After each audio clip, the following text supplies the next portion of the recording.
It was a bitter December evening when the package arrived. I was alone in my small cottage, tucked away at the edge of a village so quiet it felt almost forgotten by the world. The windows rattled against the wind's insistence, and the warmth of the fire barely seemed to hold the cold at bay. The knock startled me. A single, sharp sound that echoed through the empty house. I hesitated, setting aside my book, and made my way to the door. Whoever had been there had already disappeared into the night, leaving only the box, a small, elegantly wrapped parcel resting on the step. Its paper was crimson, tied neatly with a golden ribbon that gleamed in the dim porch light. No name. No card. No indication of where it had come from. I carried it inside, my curiosity outweighing any caution. Placing it on the kitchen table, I untied the ribbon with care, as if the box itself carried some significance I didn't yet understand. When I lifted the lid, I found an assortment of seemingly ordinary objects, a tarnished brass key, a delicate porcelain figurine of a woman in an old-fashioned dress, and a faded photograph of a child standing by a tall, twisted oak tree. My fingers lingered on the photograph. There was something about the boy's expression, a solemn, almost accusatory gaze that made my chest tighten. I didn't recognize him, yet there was a faint familiarity I couldn't place. As I studied the image, a strange sensation began to creep over me, as if the very air around me had grown heavier. My head felt light, and for a moment, the room itself seemed to shift. I blinked, gripping the edge of the table to steady myself. When the moment passed, I noticed something odd. The fire in the hearth had dwindled to almost nothing, the flames reduced to faint embers. A chill spread through the room, unnatural and biting, as if the warmth had been drawn away. I shook it off, brushing the feeling aside as fatigue. Perhaps it was the winter gloom playing tricks on me. But as I returned to the table, I noticed something I hadn't before. The porcelain figurine had shifted. It no longer faced forward, but seemed to have turned, its delicate features angled toward the photograph. I felt a strange reluctance to touch it again, though I couldn't explain why. Instead, I left the items where they were and retreated to the living room, determined to let the fire's embers warm me before I made sense of it all. Sleep didn't come easily that night. And when it did, my dreams were uneasy, filled with shadowy figures and whispered voices that slipped away the moment I reached for them. The following morning, the box was still there on the kitchen table, its contents arranged exactly as I had left them.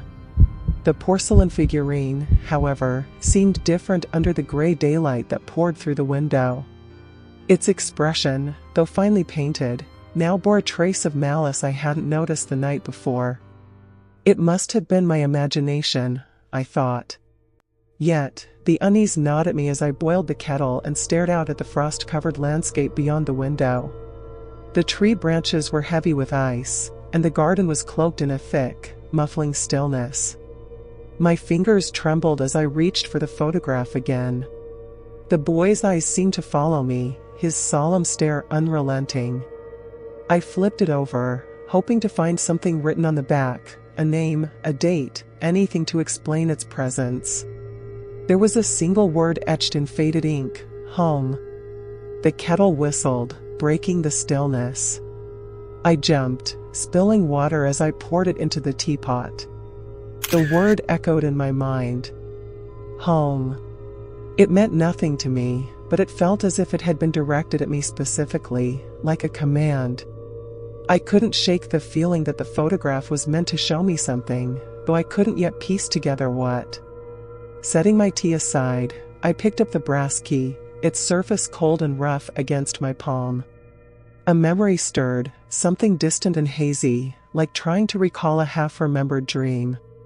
I was certain I had seen this key before. The figurine, too, seemed to demand my attention. Its pale, unseeing eyes gleamed in the dull light, and the painted folds of its dress looked as if they might ripple if I stared too long. My hands hovered over it, reluctant to make contact. Then, from somewhere deep in the house, I heard a sound. A faint creak, as though a floorboard had shifted under the weight of something, or someone. I froze. The house was old, prone to its share of groans and murmurs, but this sound felt different, deliberate. I moved cautiously toward the source, clutching the brass key like a talisman. The air seemed heavier the closer I got to the hallway. The sound came again. This time, it was unmistakable, the shuffle of movement, just beyond the door to the sitting room. "Hello?" I called, though my voice faltered. The word hung in the air, unanswered. I pushed the door open, half expecting to find nothing but the undisturbed furniture and the faint scent of the pine garland I had hung days before. Instead, the room seemed darker than it should have been, the shadows pooling unnaturally in the corners. And there, on the mantelpiece, stood the porcelain figurine. I gasped, my heart pounding as I backed away. I knew I had left it on the kitchen table. There was no one else in the house, there couldn't be. My mind raced to explain it, but nothing made sense. The figurine seemed to watch me, its presence almost taunting. And then, as I stared, I became aware of another figure in the room, a reflection in the mirror above the mantel. A woman stood behind me, her face obscured by a veil of dark hair, her hand outstretched as if reaching for me. I spun around, my breath caught in my throat, but the room was empty. The shadows shifted, and I felt a cold draft, though none of the windows were open. The only sound was the faint tick of the clock on the wall, counting each second as I stood there, paralyzed by the inexplicable. I didn't sleep that night. Every creak of the old house seemed amplified, every flicker of shadow felt like a presence lurking just beyond my sight. The brass key never left my hand. It was cold, heavy, and oddly comforting, as though its very existence anchored me against whatever malevolent force had begun to stir in my home. By morning, I had convinced myself that exhaustion was clouding my mind. I resolved to put the box and its contents out of sight, determined to banish the unease they had brought. I wrapped them carefully and placed them in the attic, shoving the parcel into a corner beneath a moth-eaten quilt. But as I descended the narrow attic stairs, the key in my hand burned cold, as if protesting my decision. My grip tightened instinctively. That was when I noticed the faintest scent of pine needles in the air, mingled with something sharper, something acrid, like smoke. I followed the scent to the sitting room, where the fire had long since gone out. Yet, there was a warmth emanating from the hearth, faint and unnatural. Above the mantel, the mirror now gleamed unnaturally bright, catching and twisting the pale winter sunlight into strange shapes. And then, without warning, the reflection shifted. The scene in the mirror no longer mirrored the room, but showed something altogether different, a grand dining table, laid out for Christmas dinner. Flickering candlelight illuminated a gathering of shadowy figures, their faces obscured, their movements slow and deliberate. Among them was the boy from the photograph. He stood at the head of the table, motionless and silent, clutching something in his hand. My breath caught. I couldn't tear my eyes from the scene, though every fiber of my being urged me to look away. The boy raised his head, and his dark, empty gaze met mine through the glass. I stumbled back, clutching the key like a lifeline. The vision dissolved as suddenly as it had appeared, leaving only my own pale, frightened reflection staring back at me. The clock chimed from the hallway, startling me further. Noon. And yet the light outside seemed to have dimmed, the day dragging as if reluctant to pass. I needed answers. Clutching the photograph and the key, I returned to the attic and rifled through old trunks, searching for some connection, some explanation for what was happening. Among faded letters and brittle holiday decorations, I found a single envelope marked with my family's crest.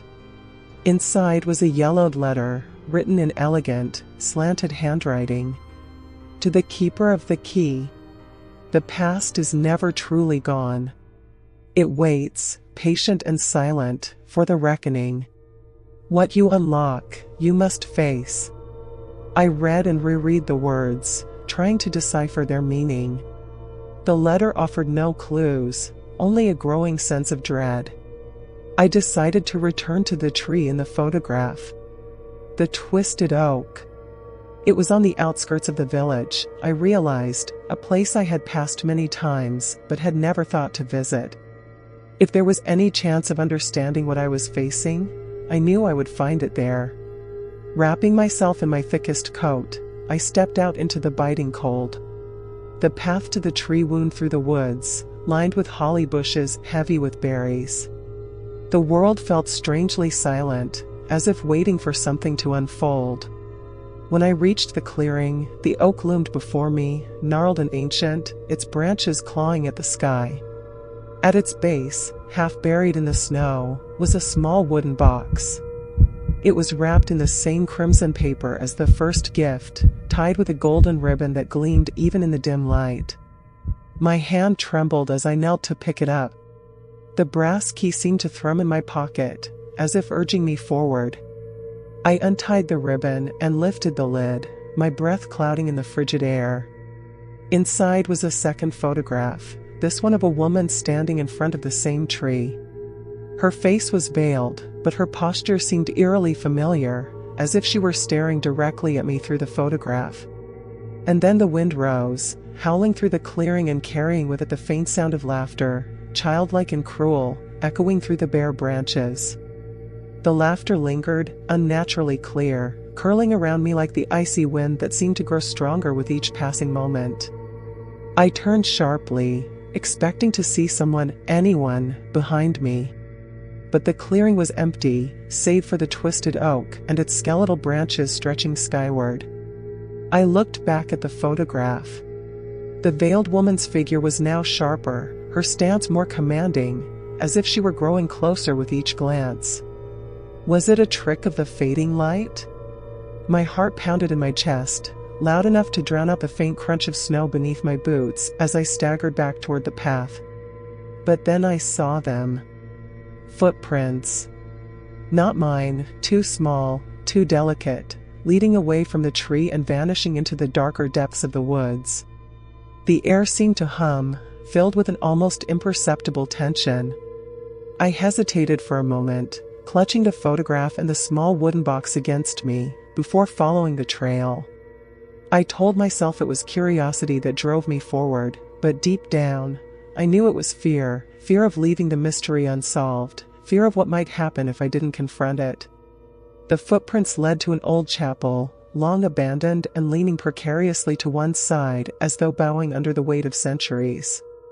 Its stained glass windows were darkened, obscured by grime and frost, and its once grand doors sagged on rusted hinges.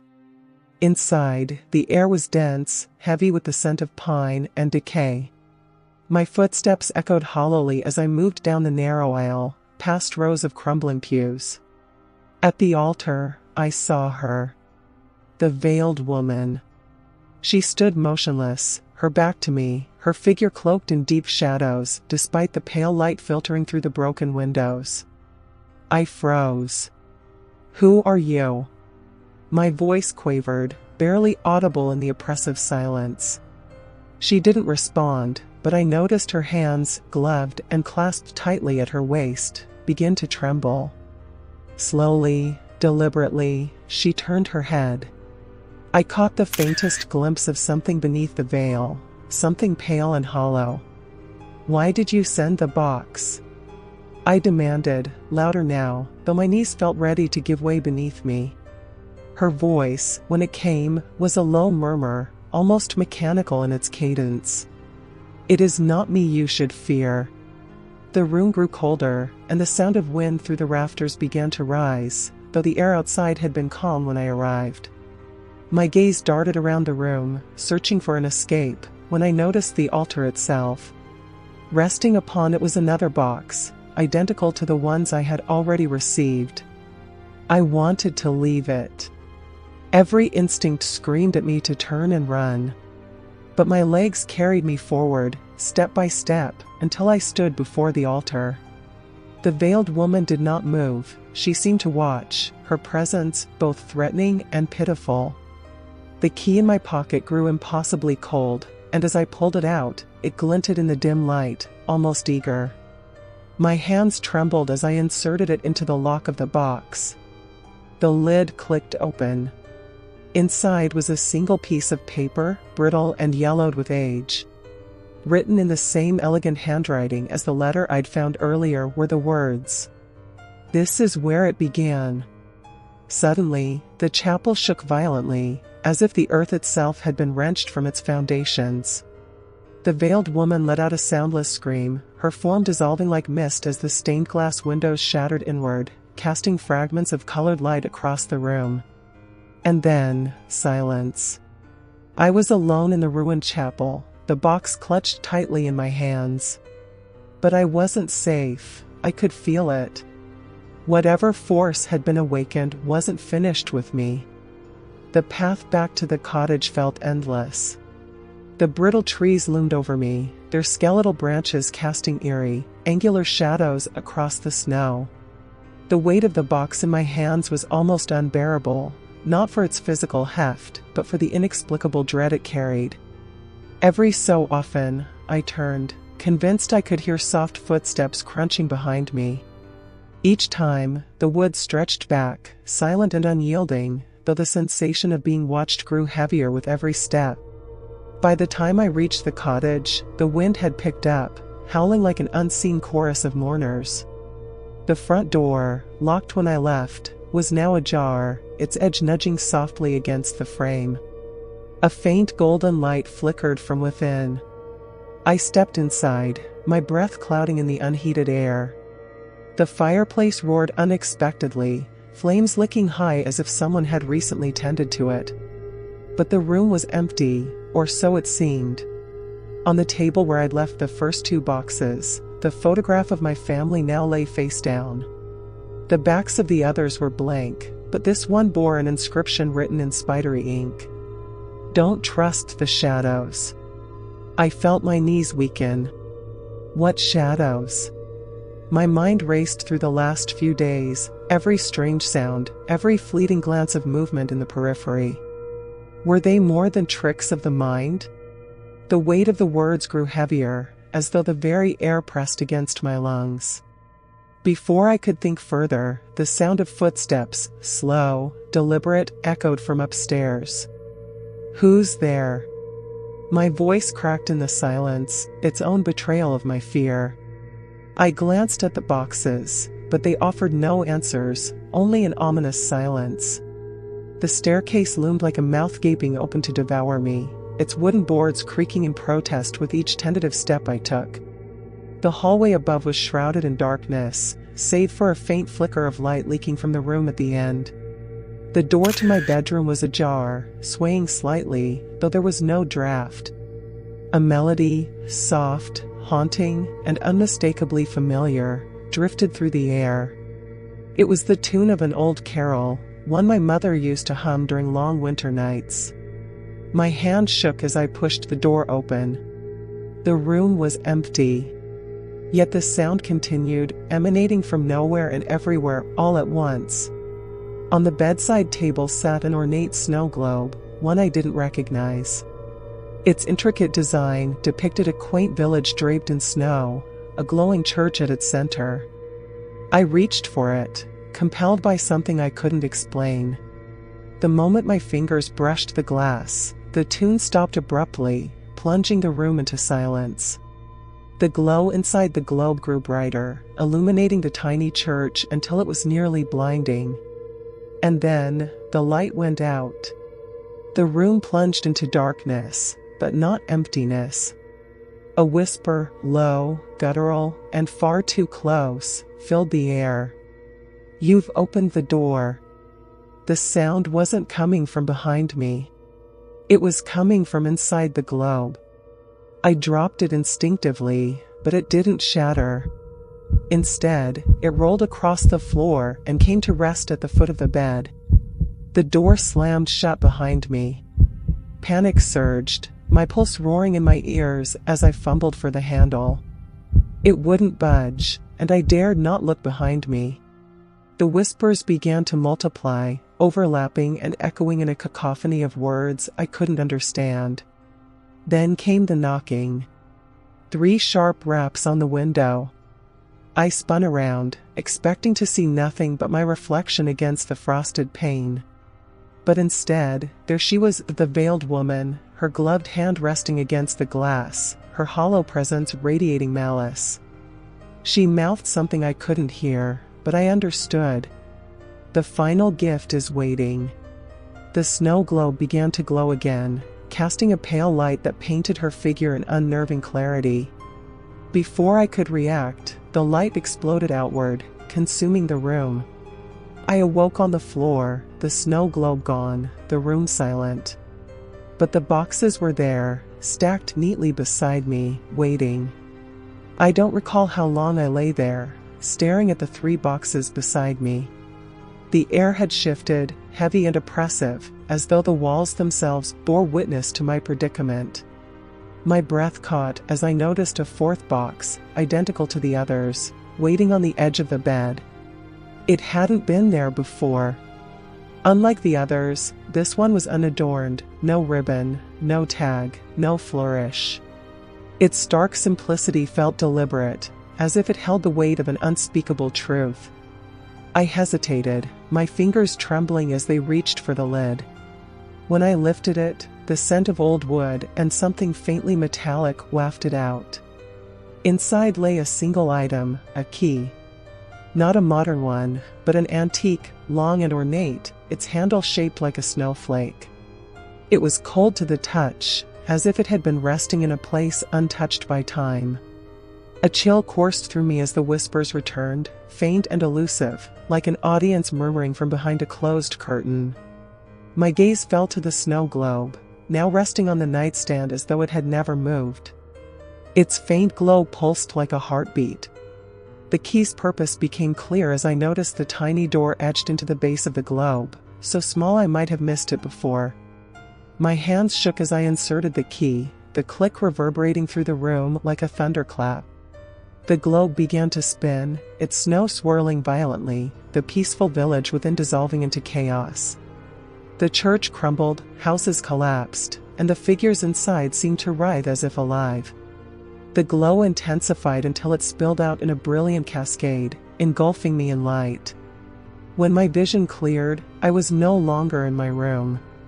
I stood in a snowbound village, eerily familiar and yet entirely foreign. The air hummed with an unnatural stillness, broken only by the distant toll of a bell. The church loomed ahead, its steeple pointing accusingly at the heavens. My feet carried me forward, though I didn't remember willing them to move. The village was deserted, but the remnants of life lingered, a child's sled abandoned in the snow, a window left ajar, curtains fluttering in a wind I couldn't feel. As I approached the church, the bell ceased its mournful toll, replaced by a deafening silence. The doors groaned open before I could touch them, revealing a cavernous interior bathed in cold, silvery light. In the center of the nave stood a figure, a woman in a black veil, her presence commanding and terrifying. She turned slowly, lifting her veil to reveal a face that was not unfamiliar. It was my mother's. But it wasn't her. Not truly.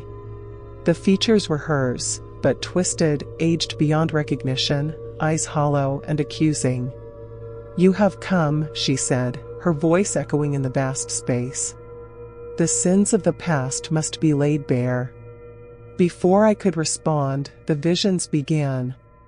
I saw my family, their secrets unfolding like pages of a book I had been too afraid to read.